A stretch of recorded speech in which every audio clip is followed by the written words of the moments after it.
Good afternoon. I'm Dr. Angeli Misra and I'm a consultant pathologist at Lifeline Laboratory. These last few years have been extremely difficult for most of us, in fact, for all of us. And friends and family, we have seen them have COVID. Many of them have recovered, but many of them have not. Lot of us have felt that post-COVID, I am not normal.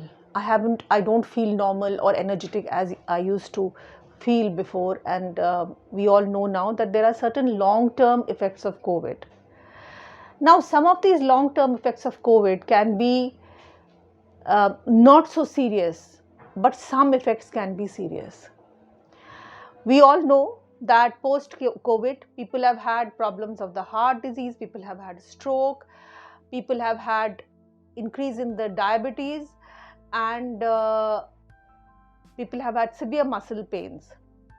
Now, out of these conditions, some conditions are fatal. So there are certain people who have had cardiovascular events like heart attacks and strokes. So what is it? How will I know that if I have had COVID, whether I am prone to such conditions or not? Now, there are certain post-COVID tests that one can do, and these post-COVID tests will help us to know whether the inflammation that started during COVID is continuing in our body. If this inflammation is continuing in our body, then we can land up with these so-called post-COVID complications. Some of them might be disorders of coagulation, which can lead to cardiovascular disease and heart attack.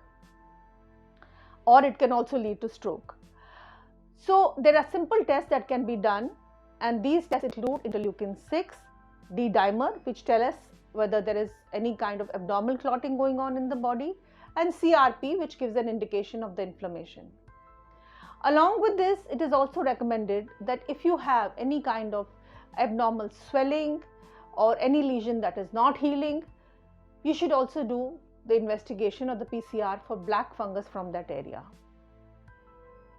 COVID has been a very trying time. It is my advice that those who have suffered from COVID should continue doing these post-COVID inflammatory markers to see whether we have completely recovered or the inflammation is continuing in our bodies. Thank you so much. Look after yourself. Stay safe. Stay healthy.